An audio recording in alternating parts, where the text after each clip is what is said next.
शिवसेना की लड़ाई election commission तक पहुंच गई है। महाराष्ट्र के साबिक वज़ीर आला और शिवसेना के सदर उद्धव ठाकरे ने एक ट्वीट दायर किया है। उन्होंने इलेक्शन कमीशन से कहा कि अगर एकनाथ शिंदे शिवसेना के इंतखाबी निशान के लिए इलेक्शन कमीशन में आते हैं तो हमारी बात सुने बगैर कोई हुक्म जारी न करें। गौरतलब है कि हाल ही में शिंदे धड़े के एक एमएलए ने दावा किया था कि जब पार्टी के ज्यादातर एमएलए और एमपी उनके साथ हैं तो वही असल शिवसेना है। एमएलए ने कहा था कि शिवसेना के इंतखाबी निशान पर हमारा भी उतना ही हक है। मुंबई से हमारे नुमाइंदे अमित राय हमारे साथ जुड़ चुके हैं। अमित, जो लड़ाई मानी जा रही थी कि इस मुद्दे को लेकर के अब भिड़ेंगे एकनाथ शिंदे और उद्धव ठाकरे, वो लड़ाई शुरू हो चुकी है और वो है शिवसेना के जो पार्टी का निशान है उस हवाले से। क्या कुछ मजीद इस पूरे मामले को लेकर के डेवलपमेंट्स हो रही हैं? देखिए, शिवसेना की लड़ाई अब चुनाव आयोग के पास पहुंच गई है। महाराष्ट्र के पूर्व सीएम और शिवसेना अध्यक्ष उद्धव ठाकरे ने कैविएट फाइल की है। उन्होंने चुनाव आयोग से कहा है कि अगर एकनाथ शिंदे शिवसेना के चुनाव चिन्ह के लिए चुनाव आयोग के पास आते हैं तो हमारी बात सुने बिना कोई आदेश पारित न करें। गौरतलब है कि हाल ही में शिंदे गुट के विधायक ने दावा किया था कि जब पार्टी के ज्यादातर विधायक और सांसद उनके साथ हैं तो असली शिवसेना वही है।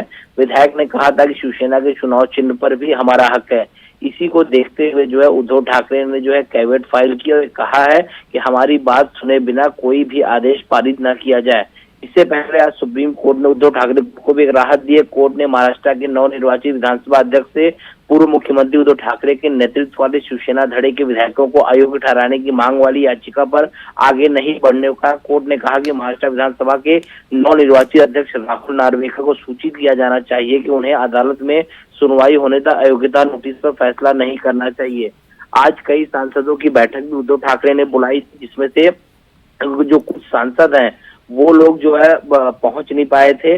18 सांसदों में से 4 लोग अनुपस्थित थे। श्रीकांत शिंदे, भावना गौली नहीं है, जबकि 2 सांसद जो है बीमार बताए जा रहे थे।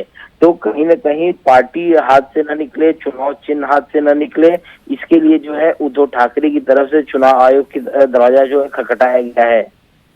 जी बिल्कुल अमित, और वहीं बात ये भी उठ रही है कि जब ज्यादातर एमएलए एमपीज जो है एकनाथ शिंदे के साथ है तो ऐसे में क्या शिवसेना असल वही कहलाएगी, या फिर ये कि एक पार्टी का स्ट्रक्चर जो है वो बिल्कुल ही अलग होता है, सिर्फ इतना कि एमएलए एमपीज किसके साथ ज्यादा है उससे एक पार्टी नहीं बन पाएगी और उससे वो शिवसेना नहीं बन पाएंगे?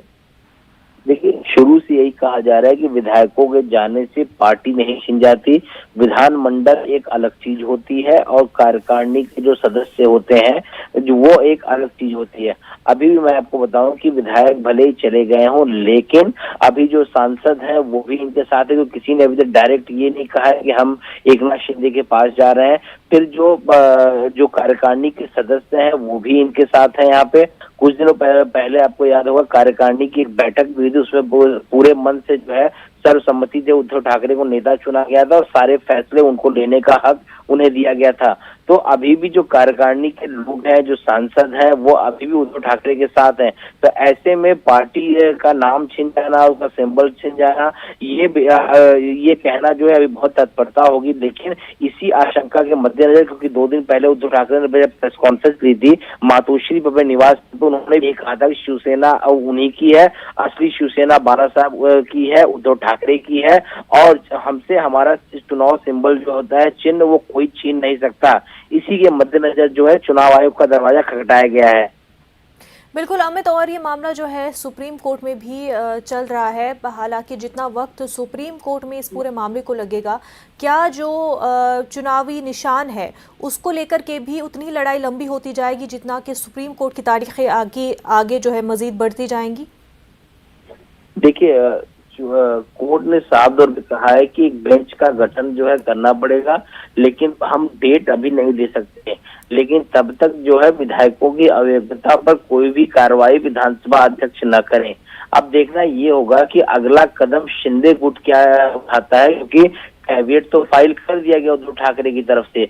अब इस पे शिंदे गुट का क्या रिएक्शन आता है या क्या कुछ वो आगे बढ़ते हैं वो देखना होगा। तो अभी लड़ाई बहुत दूर है, मतलब लड़नी है इनको, और उसके लिए एक दूसरे के प्रति आरोप प्रत्यारोप का दौर हमें आने वाले समय में और भी देखने मिल सकता है। बिल्कुल अमित, बेहद शुक्रिया आपका। वहीं महाराष्ट्र की सियासी जंग पर सुप्रीम कोर्ट में आज सुनवाई हुई। दोनों ग्रुप के अरकान असेंबली पर कार्रवाई पर फिलहाल रोक लगा दी गई है। आगे की सुनवाई के लिए सुप्रीम कोर्ट में बेंच तश्कील दी जाएगी। इस हवाले से कोर्ट ने स्पीकर से कार्रवाई न करने को कहा।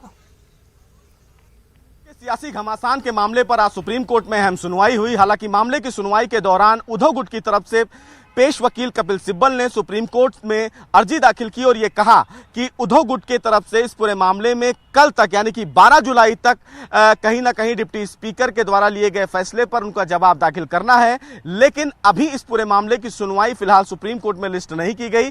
बहरहाल मामले की सुनवाई के दौरान सुप्रीम कोर्ट ने यह कहा कि जब तक सुप्रीम कोर्ट इस पूरे मामले में अंतिम सुनवाई नहीं करता है तब तक गवर्नर या डिप्टी स्पीकर के द्वारा एकनाथ शिंदे गुट और उद्धव गुट की तमाम विधायकों की अयोग्यता पर कोई फैसला ना लिया जाए। यानी कि ये भी स्पष्ट है कि जब सुप्रीम कोर्ट इस पूरे मामले में सुनवाई के लिए एक नई बेंच का गठन करेगा और वो नई बेंच उद्धव गुट की और एकनाथ शिंदे गुट की तरफ से अयोग्यता के मामले पर कोई भी अंतिम फैसला नहीं ले लेता है, तब तक उनकी अयोग्यता पर कोई फैसला ना तो डिप्टी स्पीकर ले सकते हैं और ना ही गवर्नर।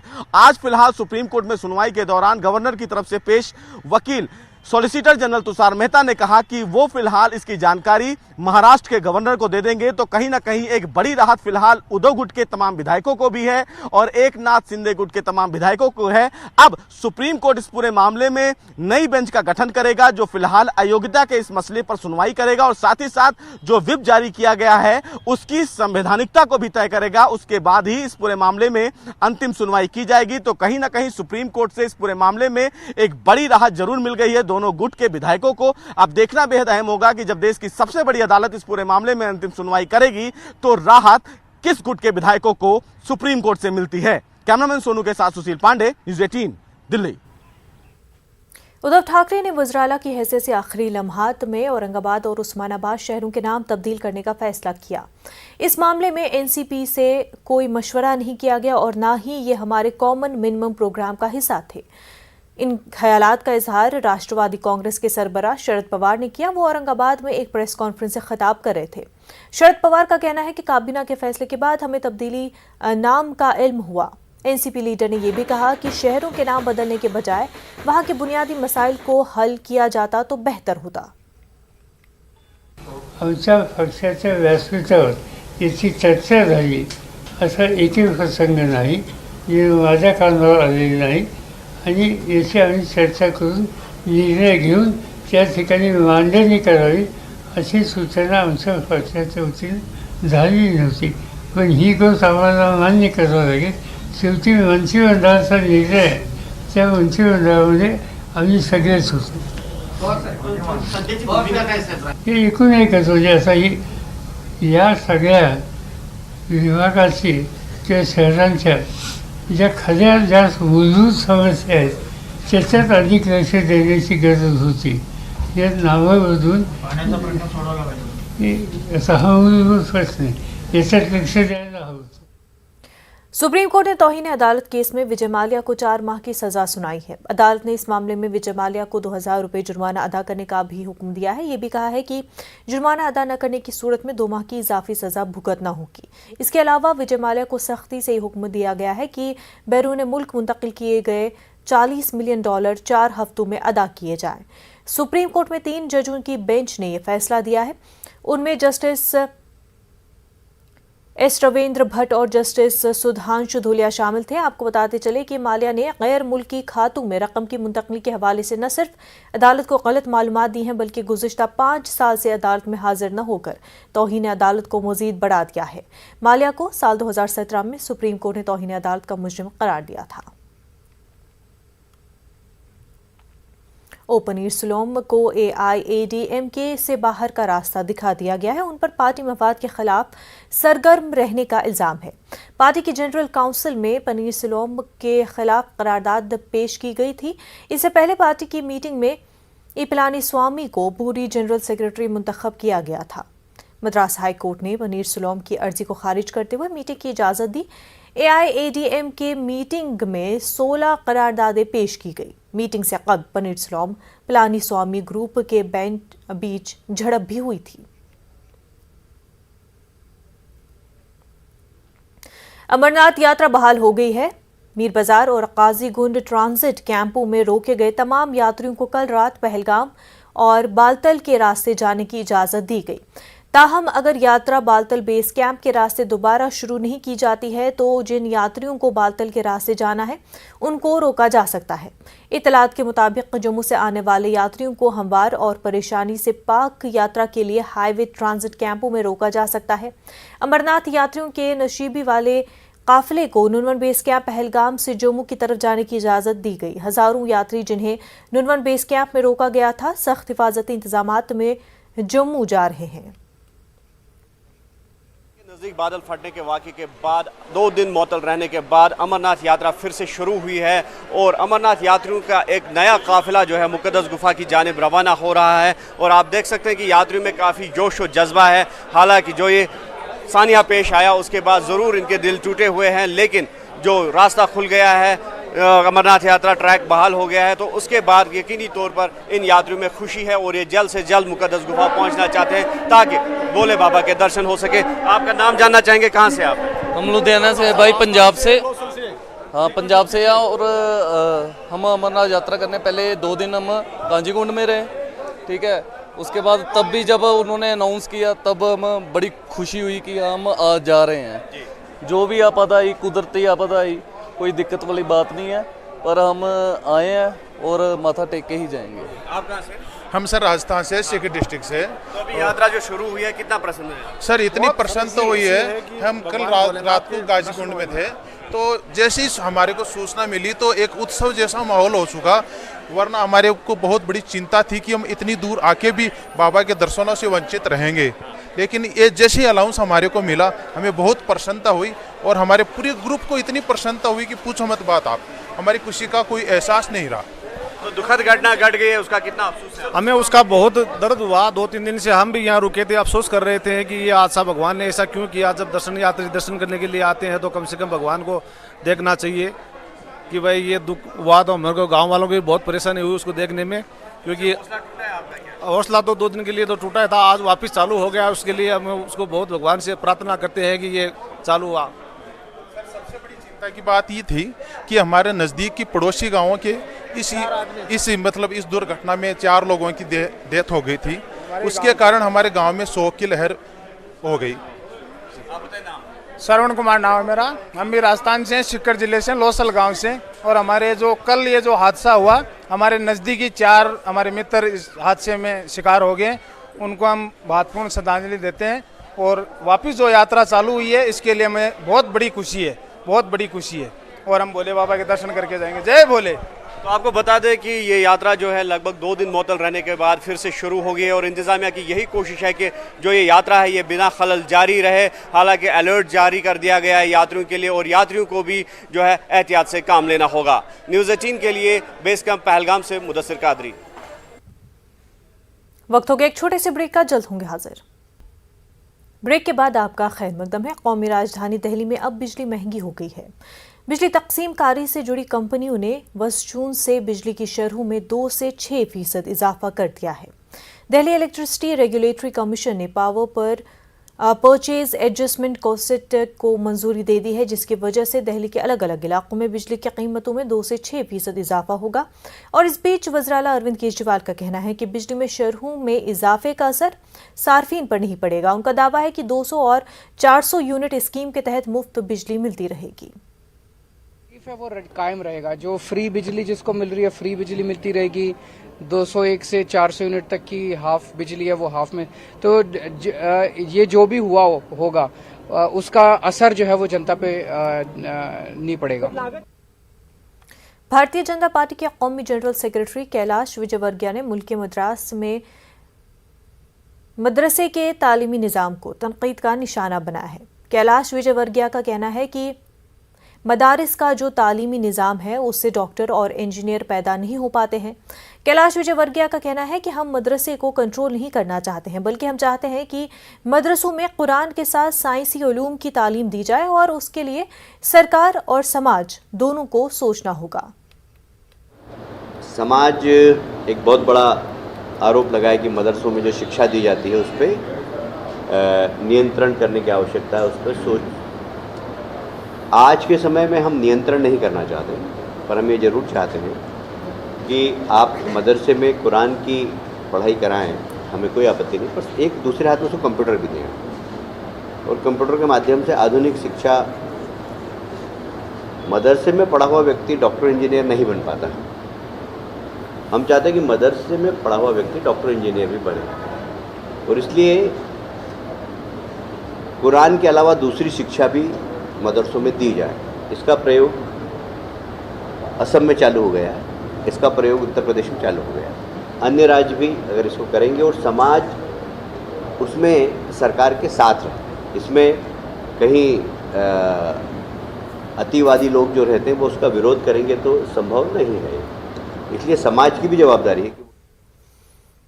दिल्ली हुकूमत की जानिब से आज से दिल्ली में वन महोत्सव शुरू हो गया है। लोगों को माहौलियात की अहमियत से आगाह करने के लिए पौधे भी तकसीम किए गए। दिल्ली हुकूमत दिल्ली की आलूदगी को कम करने के लिए मुसलसल कोशा है और आने वाले मौसम सरमा में नजर आने वाली आलूदगी को सूरत हाल को कम करने के लिए ज्यादा से ज्यादा दरख्त लगाने का हदफ मुकर्रर किया गया है। हमारे साथ बात करने के लिए मौजूद हैं दिल्ली सरकार के पर्यावरण मंत्री गोपाल राय। सर, वन महोत्सव की शुरुआत हो रही है, कितने पौधे लगाए जाएंगे और इस समर प्लान का सर जो असर है क्या वो दिल्ली में सर्दियों में देखने के लिए मिलेगा, क्योंकि सर्दियों में सबसे ज्यादा पोल्यूशन की समस्या रहती है? देखिए, दिल्ली के प्रदूषण को कम करने के लिए सरकार 2 लेवल पे काम कर रही है। एक है कि तात्कालिक गतिविधियां जिससे तुरंत इसका फायदा हो, और दूसरा है दीर्घकालिक गतिविधियां। जैसे अब आज से दिल्ली में 35 लाख एक साल का हमने टारगेट लिया है कि इस साल जो है ये आज से हम मेगा प्लांटेशन ड्राइव शुरू कर रहे हैं और इस साल 35 लाख पौधे लगाने का हमने लक्ष्य रखा है। ये जो पौधे लगाए जा रहे हैं इनका दीर्घकालिक इम्पैक्ट होगा, लेकिन जो पहले प्रयास किया गया उसका अब आज इम्पैक्ट दिख रहा है। तो दिल्ली सरकार हर मोर्चे पर प्रदूषण को रोकने के लिए काम कर रही है, तात्कालिक एक्शन भी ले रही है, दीर्घकालिक भी ले रही है। बिल्कुल सर, जिस तरीके से दिल्ली सरकार लगातार एक्शन ले रही है तो क्या मान के चले कि सर्दियों में जब हमें स्मॉग जैसी समस्या से जूझना पड़ता है इस बार उससे राहत मिलेगी? निश्चित रूप से जब प्रयास सकारात्मक हो रहे हैं तो परिणाम सकारात्मक आएंगे, ऐसी उम्मीद करके हम सारी मेहनत कर रहे हैं। सर, सिंगल यूज प्लास्टिक को लेकर आज से जिस तरीके से ये प्रावधान किया गया कि जो नियम का उल्लंघन करेगा 1 लाख का जुर्माना या 5 साल की सजा दी जाएगी, तो क्या लगता है कि सर जिस तरीके से जागरूकता अभियान चलाया गया अब लोग समझेंगे इस चीज को, उस तरफ जाएंगे? नहीं, समझाने की भी हम कोशिश साथ साथ जारी रखे हुए हैं और अब आज से इन्फोर्समेंट की भी प्रक्रिया शुरू हो रही है। तो मेरी दिल्ली के लोगों से यही अपील है कि जिंदगी हमारी है, दिल्ली के प्रदूषण को जितना हम कम करेंगे, पर्यावरण बेहतर बनाएंगे, उतना जो है हमारे ज़िंदगी को फ़ायदा होना है। इसमें सरकार सहयोग कर रही है, मुझे भरोसा है दिल्ली के लोग मिल करके इसे सफल करेंगे। सर, एक पोर्टल भी लॉन्च किया गया है धूल प्रदूषण को भी कम करने के लिए। लगातार आप लोग काम कर रहे हैं, इसके नतीजे भी अब दिख रहे हैं, तो सकारात्मक प्रयास सरकार का जिस तरीके से चल रहा है, दिल्ली के लोगों को कितना सहयोग मिल रहा है सर उसमें? नहीं, दिल्ली के लोग भी सहयोग कर रहे हैं। जैसे अभी हमने पर्यावरण मित्र बनाने के लिए आह्वान किया है, लोग लगातार रजिस्टर्ड कर रहे हैं। तो पहले भी लोगों ने सहयोग किया, तभी हम इस लड़ाई को आगे बढ़ा पा रहे हैं। लेकिन अब उसको और संगठित तरीके से आगे बढ़ाने के लिए अब हम पर्यावरण मित्र बना रहे हैं, जिससे कि जो लोग भी दिल्ली के पर्यावरण को बेहतर करने में सक्रिय सहयोग देना चाहते हैं, उन सब लोगों के साथ मिल करके सरकार और समाज मिल करके अगर काम आगे बढ़ाएगा तो मुझे लगता है सफलता ज़्यादा मिलेगी। तो आपने देखा, ये थे हमारे साथ बात करने के लिए दिल्ली सरकार के पर्यावरण मंत्री गोपाल राय, जिनका कहना है कि दिल्ली के प्रदूषण को कम करने के लिए सरकार लगातार सकारात्मक प्रयास कर रही है। कैमरा पर्सन मुनमुन के साथ रचना, न्यूज़ 18 दिल्ली। गैंगस्टर अबू सलीम को सुप्रीम कोर्ट से रिलीफ नहीं मिला। सलीम ने 2027 में अपनी रिहाई का मुतालबा किया था। उसने अपनी हवालगी से कबल हिंदुस्तानी हुकूमत की तरफ से किए गए वादे का हवाला देते हुए उम्र कैद की सजा को भी चैलेंज किया था, लेकिन सुप्रीम कोर्ट ने इस दलील को मुस्तरद कर दिया है। अदालत ने कहा कि उम्र कैद का फैसला देने वाली अदालत हुकूमत की जानिब से हवालगी के दौरान किसी दूसरे मुल्क को किए गए वादे की पाबंद नहीं है। वाज़ेह हो कि सुप्रीम कोर्ट ने हुकूमत से कहा कि अबू सलीम की सजा के 25 साल मुकम्मल होने पर फैसला करे। अदालत के इस फैसले के बाद अब गैंगस्टर अबू सलीम को 2027 में रिहा नहीं किया जाएगा, उसे 2030 तक जेल में रहना पड़ेगा।